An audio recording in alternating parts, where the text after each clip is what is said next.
Welcome students. Compiler construction के आज के इस लेक्चर में हम पढ़ेंगे सिमेंटिक एनालिसिस को। सिमेंटिक एनालाइजर एक फेज होता है कंपाइलर का। आपने कंपाइलर के जो फेजेस पढ़े हैं उन फेजेस के अंदर एक फेज होता है सिमेंटिक एनालाइजर का। अगर हम फेजेस का रीकैप करें जो हम पहले काफ़ी दफ़ा कर चुके हैं, तो पहले सबसे पहले आपके पास लेक्सिकल एनालाइजर होता है। आपको ऊपर से करैक्टर स्ट्रीम दी जाती है, जो इनपुट कोड होता है वो लेक्सिकल एनालाइजर के पास आता है। लेक्सिकल एनालाइजर का काम होता है कि उसने आपकी जो स्ट्रिंग होती है, जो इनपुट स्ट्रिंग होती है, उसके टोकन बनाने होते हैं, उसकी टोकनाइजेशन करनी होती है। और यानी कि इसका काम होता है टोकनाइजेशन करना, और ये टोकन्स बना के आपको एक टोकन की फॉर्म में स्ट्रीम दे देता है, यानी कि टोकन्स दे देता है आपको। अब वो टोकन की स्ट्रीम चली जाती है सेकेंड स्टेप के पास, सिंटैक्स एनालाइजर के पास। अब सिंटैक्स एनालाइजर एक बहुत बड़ा इसका फेज होता है, जिसके अंदर हमारे सारे पार्सर्स इंक्लूड होते हैं। अब पार्सर का काम आपको पता है कि उसने टोकन्स लेने होते हैं, टोकन स्ट्रीम लेनी होती है, और उसने आपको सिंटैक्स ट्री बना के देना होता है, उसे पार्स ट्री बना के देना होता है। तो उससे हमें फिर मिलता है सिंटैक्स ट्री, पार्स ट्री। अब इस पे काफ़ी डिटेल डिस्कशन हो चुकी है कि पार्सर कौन कौन से होते हैं, पार्सर की स्ट्रेंथ के हवाले से, उनकी वर्किंग के हवाले से। तो इन शॉर्ट की आपको सिंटैक्स एनालाइजर से उसकी जो टोकन स्ट्री होती है, उससे आपको इसकी सिंटैक्स ट्री मिल जाता है। अब सिंटैक्स ट्री तो आपको मिल जाता है, लेकिन अब इस सिंटैक्स ट्री को वो फिर पास किया जाता है सिमेंटिक एनालाइजर में, जो कि हमारा आज का topic of discussion semantic analyser में पास किया जाता है। अब सिमेंटिक एनालाइजर भी हमें सिंटैक्स ट्री ही देता है, लेकिन ये करता क्या है, ये सारी आज के में डिस्कशन है। फिर वो इंटरमीडिएट कोड को देखता है, फिर वो आगे कोड ऑप्टिमाइजेशन और सो ऑन, ये सारा प्रोसेस चलता है। लेकिन अभी हमारा फोकस है सिमेंटिक एनालाइजर। सो यहाँ आप देख रहे हैं कि सिंटैक्स एनालाइजर ने भी सिंटैक्स ट्री देना है और सिमेंटिक एनालाइजर ने भी सिंटैक्स ट्री देना। तो फिर इसका काम क्या होता है अगर दोनों ने एक ही चीज़ देनी है? सो बेसिकली यहाँ ये चीज़ स्टार्ट होती है सिमेंटिक एनालाइजर की। आप कोई भी लैंग्वेज जब पढ़ते हैं, लिखते हैं, चाहे वो प्रोग्रामिंग लैंग्वेज हो, चाहे वो नेचुरल लैंग्वेज हो, उसमें दो चीज़ें होती हैं। एक चीज़ को होते हैं उसका सिंटैक्स होता है लैंग्वेज का, और एक होता है उसका सिमेंटिक। यानी कि आप कोई भी सेंटेंस लिखते हैं किसी भी लैंग्वेज में, चाहे आप प्रोग्रामिंग लैंग्वेज में लिखें, चाहे आप नेचुरल लैंग्वेज में लिखें, उसका एक सिंटैक्स होता है और एक सिमेंटिक होता है। सिंटैक्स का मतलब होता है कि आपका जो रूल्स हैं लैंग्वेज लिखने के, जो कि लैंग्वेज को लिखने के जो रूल्स पहले से डिफाइन होते हैं ना, वो सिंटैक्स होता है। यानी कि way to write a language according to defined rules, जो कि रूल्स डिफाइन होते हैं उसके मुताबिक जो आप लिखते हैं वो उसका सिंटैक्स होता है। जैसे कि हमें इंग्लिश के कुछ चीज़ें पता है, हमें पता है कि जो ही शी है, इसके बाद हम आर नहीं लिख सकते, हमें इज लिखना होता है इसके आगे। तो ये एक सिंटैक्स है, मतलब सिंटैक्स रूल इसका ये बना हुआ है कि आप ही और शी के बाद आर नहीं लिख सकते, आप इज लिखते हैं। तो अगर आप आर लिखते हैं तो इसका मतलब होता है कि आप सिंटैक्स में गलती कर रहे हैं। या आप अगर कोई सिंटैक्स जो इंग्लिश का सेंटेंस है, दो सेंटेंसेस है, आपने उनकी सेपरेशन करनी है, तो हमें उसके लिए फुल स्टॉप लगाना होता है। अगर आप वो नहीं लगाते हैं तो आप सिंटैक्स की वायलेशन करते हैं। तो जो लैंग्वेज लिखने के रूल्स होते हैं, उन रूल्स की अगर आप वायलेशन करते हैं तो आप सिंटैक्स की वायलेशन करते हैं, और उस केस में तो हमें पता है कि सिंटैक्स एरर आते हैं। तो ये तो होता है सिंटैक्स, जो किसी भी लैंग्वेज को लिखने के रूल्स होते हैं। सेकेंड चीज़ होती है सीमेंटिक। सीमेंटिक होता है किसी भी सेंटेंस का मतलब, कि कोई लैंग्वेज का सेंटेंस लिखा हुआ है, चाहे प्रोग्रामिंग लैंग्वेज का है, चाहे वो नॉन प्रोग्रामिंग लैंग्वेज का है, उसका जो मतलब होता है वो उसकी सिमेंटिक्स होती हैं। जैसे कि एक मेरे पास यहाँ पर सेंटेंस है इंग्लिश का, ही आर प्लेइंग विद कैट। अब ये ऐसा सेंटेंस है जो ग्रामेटिकल करेक्ट नहीं है, जो कि सिंटैक्स वाइज करेक्ट नहीं है, क्योंकि हमें इसका सिंटैक्स ये बताता है इंग्लिश लैंग्वेज का कि ही के बाद आप आर नहीं लिख सकते। तो यहाँ पे क्योंकि आपने रूल्स की वायलेशन की है, इसलिए इसको हम बोलते हैं कि आपने सिंटैक्स खराब किया है, ये सिंटैक्स को डिफाइन करती है। एक और उसके बाद मेरे पास सेंटेंस है, वो है he is playing with dinosaur. अब ये जो लाइन है, ये इंग्लिश की रूल्स के लिहाज से बिल्कुल ठीक है, मतलब इसमें इंग्लिश के रूल्स जो जो होते हैं वो सारे अप्लाई हैं, कोई इंग्लिश के रूल्स की वायलेशन नहीं है। इन शॉर्ट कोई सेंटेंस की वायलेशन नहीं है, कोई सिंटैक्स की वायलेशन नहीं है इसके अंदर। लेकिन अब आते हैं इसके सिमेंटिक पे, तो इसका जो मतलब है वो ठीक नहीं है। उसका मतलब जैसे कि he is playing with dinosaur, यानी कि ये जो चीज़ है वो रियलिस्टिक नहीं है। तो ये ग्रामेटिकल तो ये ठीक है, ये इसका सिंटैक्स ठीक है, लेकिन इसकी सिमेंटिक, इसका मतलब ठीक नहीं है। तो ये जो एक लाइन है, ये सिंटैक्स इसका वाइज करेक्ट है, लेकिन ये सिमेंटिक वाइज लाइन रॉन्ग है। इसी तरह से हम अपनी प्रोग्रामिंग लैंग्वेजेस में भी देखते हैं। अब हमें पता है कि हमारी जो प्रोग्रामिंग लैंग्वेजेस होती हैं उसके अंदर भी हमारे पास चीज़ें कुछ लिखने के रूल्स होते हैं। जैसे कि मैं ये लिखता हूँ इंट इंट ए लाइक ये जावा है, इंट ए मैं लिखा हूँ, इंट ए सेमीकोलन, तो ये चीज ग्रामेटिकल करेक्ट है और ये चीज सिमेंटिकली भी करेक्ट है। यानी कि आपकी जो जावा होती है उसमें एक वेरिएबल डिक्लेयर करने का यही तरीका होता है कि उस वेरिएबल से पहले आप उसकी डाटा टाइप लिखते हैं और उसके बाद आप सेमीकोलन से उसको एंड करते हैं। लेकिन अगर मैं ये चीज कर दूं, मैं कहूँ इंट ए, तो अब ये सिंटैक्स वाइज नहीं है, क्योंकि हमें जावा ये कहती है कि आपने किसी भी सेंटेंस खत्म होने पे आपने सेमीकोलन पुट करना है और वो यहाँ पर नहीं है। इसका मतलब ये सिमेंटिकली ये रॉन्ग है। तो इस तरह से ये सिंटैक्स वाइज चेक होता है। इसके अलावा कुछ इसकी सिमेंटिक्स होती हैं, जैसे अगर मैं ये कर दूं int A equal to hello, यानी कि ए के अंदर मैं हेलो लिखवा दूं, अब ये सिंटैक्स वाइज करेक्ट है, क्योंकि देखें जब वेरिएबल डिक्लेयर करते हैं तो उससे पहले आप उसकी डाटा टाइप लिखते हैं, वो भी ठीक है। अगर आपको उसमें कोई वैल्यू देनी है तो इक्वल के बाद उसकी वैल्यू देते हैं, वो भी ठीक है। और अगर स्ट्रिंग वैल्यू हो तो डबल कोटेशन में देते हैं, वो भी ठीक है। सेमीकोलन लगाया, वो भी ठीक है। लेकिन ये चीज सिमेंटिकली करेक्ट नहीं है, क्योंकि हमें पता है कि किसी भी इंटीजर वेरिएबल में स्ट्रिंग वैल्यू को पुट नहीं कर सकते। तो इसलिए इसका सिंटैक्स बिल्कुल ठीक है, लेकिन इसका मतलब इसका सिमेंटिक ठीक नहीं है। तो इस तरह से हम सिंटैक्स और सिमेंटिक पहचान करते हैं। अब सिंटैक्स एनालाइजर, अब आपको थोड़ा सा पहचान हो रही होगी कि हमने पढ़ा था जिसमें हमने सिंटैक्स को चेक किया कि आपको कोई इनपुट स्ट्रिंग आई, आपने उसका ट्री बना के चेक किया कि वो जो सिंटैक्स वाइज उसका ट्री वो बनता है या नहीं बनता है, या वो सिंटैक्स वाइज उसमें प्रॉब्लम है कि नहीं, और हमें एक ट्री मिल गया था। अब जो ट्री मिला था ना हमें, अब उस ट्री को आगे हम पास करेंगे सिमेंटिक एनालाइजर को, जिसका काम है कि उसने इसका मतलब चेक करना है। यानी कि फॉर एग्जांपल अगर आपका कोई एक ट्री बना है और वो ट्री सिंटैक्स वाइज ठीक है, लेकिन क्या पता उसमें सिमेंटिक्स के कुछ इश्यूज हो, तो सिमेंटिक इशू को ठीक करने के लिए या उसको आइडेंटिफाई करने के लिए हम सिमेंटिक एनालाइजर होता है जो कंपाइलर यूज करता है। क्योंकि कंपाइलर सिर्फ सिंटैक्स चेक नहीं करता, कंपाइलर उसका मतलब को भी चेक करता है और बाज़ दफा वो आपको इस केस में रन एरर भी देता है। फॉर एग्जांपल अगर आप किसी नंबर को 0 से डिवाइड करते हैं तो ये सिंटैक्स वाइज तो ठीक है, आप कहते हैं a डिवाइडेड बाय b और आपने ऊपर b की वैल्यू को 0 किया होता है। अब ये सिंटैक्स वाइज तो ठीक है, लेकिन अब अगर आप a डिवाइड बाय b करें और b 0 हो तो डिनोमिनेटर में 0 हो, तो वो आपका फिर अनडिफाइंड हो जाता है। इस केस में कंपाइलर आपको फिर रन टाइम केस में एरर कुछ देने लग जाता है, लेकिन हर केस में रन टाइम एरर नहीं आते, लेकिन कुछ केस ऐसे हैं जिसमें रन टाइम एरर आते हैं। तो ये सिमेंटिक्स को चेक कर रहा होता है। इसकी एग्जांपल से स्टार्ट करते हैं। आपके पास एक छोटा सा कोड है, आपके पास एक कोड लाइन है इंट a, b और दूसरी आपके पास है डबल c, यानी कि आपके पास तीन वेरिएबल्स हैं, a, b की टाइप है इंटीजर और वेरिएबल c है जिसकी टाइप है डबल, और आपके पास एक इनपुट स्ट्रिंग गिवन है, यानी कि result equal to a plus b multiply c, यानी कि आप ये समझें कि a, b, c की कोई वैल्यू मौजूद है। डाटा टाइप पे आपने फोकस करना है। a और b जो है वो इंटीजर है और जो c हमारे पास है, c हमारे पास डबल है, और जो रिजल्ट में इसको स्टोर हो रहा है आप सपोज करें ये भी डबल है हमारे पास, ये जो रिजल्ट है ये भी हमारे पास डबल है। या इसको फिलहाल आप ये ले लें कि जो इसका मैंने मार्क नहीं कर सका, मैं इसका आप लिख लें कि जो रिजल्ट है वो इंटीजर है, रिजल्ट जो है वो इंटीजर है। अब इस केस में आप क्या होगा, इस केस में there is no mistake of syntax, मतलब आपका जो जावा की एक लाइन लिखी हुई है, ये C++ की लाइन लिखी हुई है, ये लाइन बिल्कुल परफेक्ट सिंटैक्स के हवाले से, अगर मैं चले सेमीकोलन भी इसके एंड पे लगा दूं तो ये बिल्कुल आपकी फाइन लाइन है सिंटैक्स के हवाले से। क्योंकि आपका ऐसे ही होता है कि इक्वल के लेफ्ट साइड पर कोई वेरिएबल होता है और राइट साइड पर जो चीज़ों ने पुट होता है वो सारी होती है और एंड में सेमीकोलन होता है।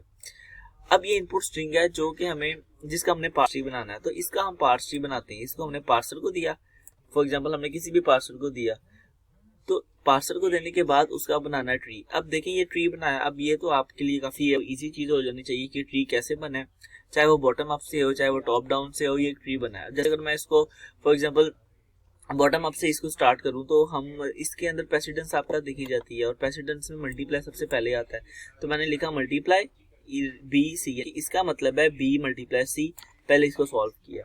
उसके बाद जो इसका आंसर आएगा ना उसको ए में प्लस करना है, तो आपने ये देखें ए में प्लस किया, जो आंसर आएगा ये ए, यानी कि इसका मतलब है ए प्लस बी मल्टीप्लाई सी इसका।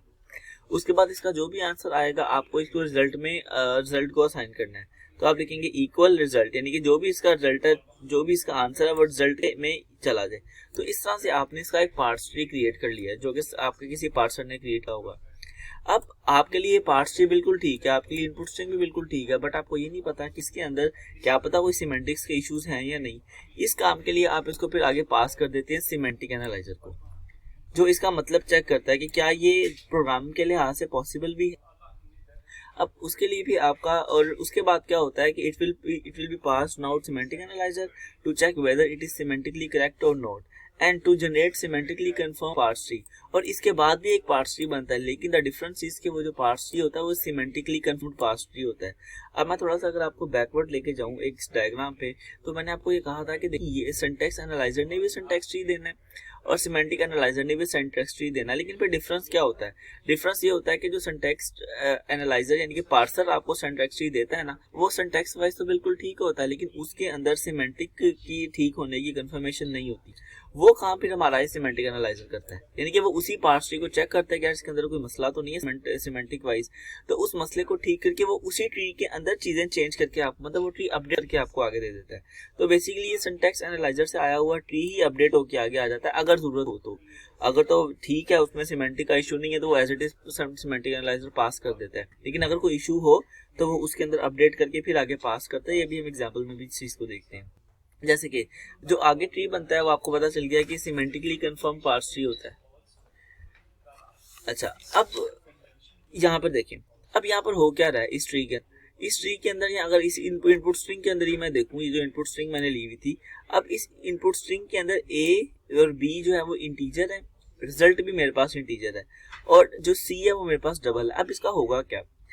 अब यहाँ पर जरा आपको थोड़ी सी प्रोग्रामिंग की सेंस देखनी पड़ेगी कि अगर आपका, क्योंकि पहले बी मल्टीप्लाई सी पहले सॉल्व होना है, अगर आप बी मल्टीप्लाई सी पहले सॉल्व करें और सी जो है वो डबल हो, तो इसका मतलब है कि इसका जो सारा जवाब आएगा ना वो डबल की फॉर्म में आएगा। जैसे कि अगर B2 होता, सपोज B2 होता और जो आपका सी है वो फॉर एग्जाम्पल 1.0 होता विच इज अ डबल, तो फिर आपका ये 2 नहीं ये 2.0 बनता। ठीक है, अगर आपका इसी तरह से ये 1.5 होता तो उसके अकॉर्डिंग वो डबल आंसर का बनता। तो यानी कि इससे जो आंसर जनरेट होगा वो होगा डबल की फॉर्म में। ठीक हो, अब ये है ए। अब सपोज इसका आंसर जनरेट हुआ 2. इसको हमने मल्टीप्लाई किया, आंसर हो गया 2.0। ये 2 मल्टीप्लाई 1.0 ये हो गया 2.0। अब ए की वैल्यू सपोज आपके पास है 3। अब ये 3 ऐड होगा 2.0 में, तो अब तो ये बड़ा क्लियरली हमें शो होगा कि अगर 3 को 2.0 में ऐड करें तो ये आपका जो आंसर बनेगा वो बनेगा 5.0, नॉट 5, दिस इज 5.0। देखिए एक चीज डबल होने से सारे जवाब डबल होना शुरू हो गए, यानी कि आपका ए भी इंटीजर था, बी भी इंटीजर था, बस due to this C which was double आपका सारा जवाब डबल में चला गया। अब ऑफ कोर्स अगर ये 5.0 आया है तो ये एक डबल है, अब इसने जो स्टोर होना है उसके लिए भी एक डबल होना चाहिए, but that is an integer, वो तो इंटीजर है। अब होगा क्या? अब इस केस में कंपाइलर ना प्रॉब्लम में आ जाता है। अभी फिलहाल हमारे कंपाइलर जो है वो काफी इंटेलिजेंट है, वो खुद ही कास्टिंग वगैरह करते रहते हैं, कन्वर्ट करना मतलब टाइप कास्ट करना, किसी चीज की डाटा टाइप चेंज करना वो खुद ही करते हैं। इसको हम बोलते हैं implicit type casting, implicit type conversion के जो काम वो खुद ही करते हैं। लेकिन बास कन्वर्जन ऐसी होती है जो कंपाइलर के लिए पॉसिबल नहीं होती है, कंपाइलर के लिए एम्बिगुअस होती है, वो फिर वहां पर आपको एरर देते हैं कि आप खुद करें। लेकिन अब देखें इस केस में ये 5.0 ना, अब रिजल्ट के अंदर ये 5.0 जाना चाहिए, but the data type of result is an integer. उसकी वजह से ये 5.0 का जो पॉइंट है वो कट जाएगा, जवाब आ जाएगा 5 जो कि गलत जवाब कंसीडर होगा, क्योंकि अगर आप इसको कैलकुलेटर पे भी करें ना सॉल्व इसकी राइट साइड को तो आपको 5.0 आंसर लेगा। लेकिन अब ये जो जिस वेरिएबल में जा रहा है वो खुद एक इंटीजर है, तो इसका मतलब ये होगा कि वो आपका आंसर खराब होगा। अब इस केस में कंपाइलर के लिए ये जो आपके पास ये जो आपकी स्ट्रिंग थी ना जिस पार्स ट्री बना था, ये स्ट्रिंग इसका पार्स ट्री बना था, ये सिंटैक्स वाइज तो करेक्ट है, हमने पहले डिस्कस किया, बट ये सिमेंटिक वाइज गलत है, क्योंकि इसके अंदर आपकी डाटा टाइप का डाटा लॉस बहुत ज्यादा हो रहा है।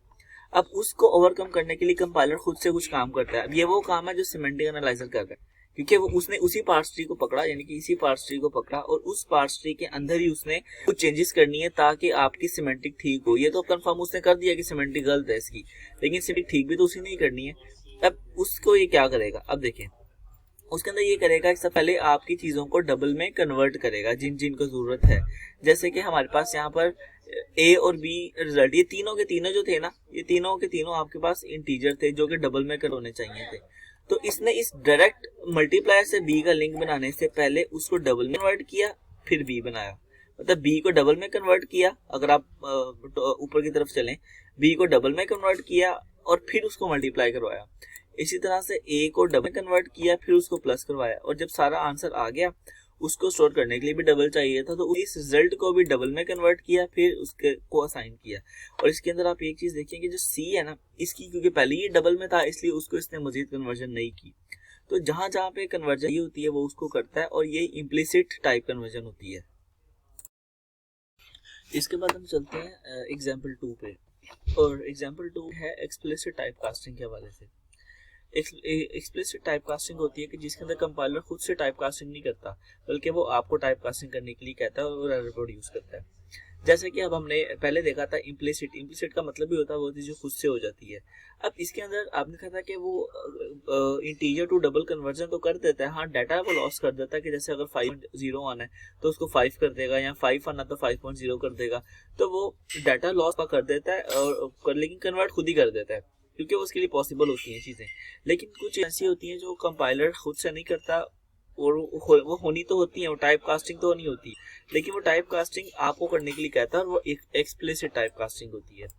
अब जैसे ये आपके पास एक छोटा सा कोड है, int A character C float B, इनके एक वेरिएबल ए जो इंटीजर है, एक वेरिएबल है सी एच जो कैरेक्टर है, और एक वेरिएबल है बी जो फ्लोट है।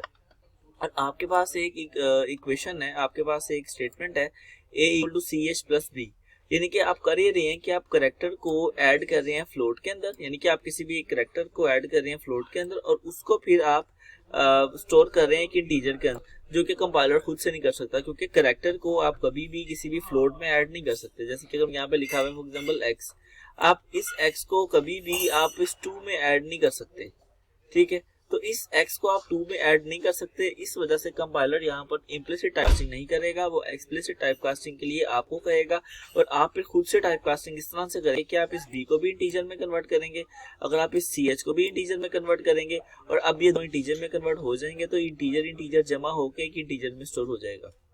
जैसे कि आप वो ऐसे करेंगे कि इंट और इससे वाली भी आप लगा देंगे इंट, इसका मतलब होगा कि b भी इंटीजर में चेंज हो जाएगा, कैरेक्टर भी इंटीजर में चेंज हो जाएगा। आखिरी की एग्जांपल करते हैं, that is also related to explicit type casting. और टाइप कास्टिंग में इसमें इसमें एरर आएगा, टाइप कास्टिंग ये उस सेंस में नहीं है, ये इसमें एरर आएगा कि अब देखें इसके अंदर भी वही है कि आपके पास ये एक लाइन है जावा में लिखी हुई, final int val equal to 76, यानी कि इसके अंदर एक वेरिएबल है जिसका नाम वेल, उसकी टाइप है इंट और उसके अंदर वैल्यू है 76 और ये फाइनल है। और जावा के अंदर फाइनल का कीवर्ड यूज होता है जैसे हम C++ में कॉन्स्ट यूज करते हैं कि आप जिस चीज को फाइनल डिक्लेयर कर देते हो ना, उसकी वैल्यू फिर आगे चेंज नहीं होती। कि आपने वेल की वैल्यू दे दी है 76 और आपने इसको फाइनल बना दिया, तो अब इसने आगे चेंज नहीं होना। अब अगर आप ये करें वेल इक्वल टू 78, तो आप देखिए ये लाइन सिंटैक्स वाइज बिल्कुल करेक्ट है कि हम किसी भी अगर आपको वेरिएबल में वैल्यू देनी होती है तो आप लेफ्ट इक्वल के लेफ्ट साइड पर वेरिएबल लिखते हैं, राइट साइड पर वैल्यू देते हैं और ये वैल्यू जो है वो इस वेरिएबल में साइन हो जाती है। This is a common method, आप ऐसे ही करते हो। But in this case syntax ठीक है, इसका सिमेंटिक गलत है, because you are updating a value which is a final which is a constant, और आप किसी भी कांस्टेंट वैल्यू को अपडेट चेंज नहीं कर सकते। यानी कि आपने वेल में वैल्यू दी है 76, एक वेरिएबल आपका बना फॉर एग्जांपल वेल जिसका नाम है वेल, और इस वेल के अंदर आपने वैल्यू दी है 76। अब थोड़ी देर बाद आप इस वैल्यू को चेंज करके 78 करना चाह रहे हो, हालांकि ये वैल्यू जो है फाइनल है, इससे चेंज होना ही नहीं है कभी भी। तो इसलिए अगर आप ये चीज करोगे तो ये इसका मतलब गलत है, इसका सिमेंटिक गलत है। तो इसलिए यहाँ पर सिमेंटिक एनालाइजर आपको यही तो चीजें चेक करके देता है कि अगर सिंटैक्स ठीक है तो क्या उसका सिमेंटिक भी ठीक है। तो और उस सिमेंटिक को फिर इसके मुताबिक वो आपको या तो एरर पुट कर देता है या इम्प्लिसिट खुद ही कर देता है, या फिर वो आपको कहता है कि आप खुद करें और आप उसको करते हैं तो वो ठीक हो जाता है। अब जैसे कि अगर आपको इसको करना होता तो आप फाइनल हटा देते, अगर आपको इसको चेंज ही करना तो आप फाइनल हटा देते। तो इस तरह से एक्सप्लिसिट और इम्प्लिसिट टाइप कास्टिंग जो होती है वो कंपाइलर करता है, और करने के बाद सिमेंटलाइजर करता है, और वो फिर आपको आगे उसका एक अपडेटेड पार्स ट्री देता है, जिस पार्स ट्री को हम बोलते हैं सिमेंटिकली कन्फर्म्ड पार्स ट्री।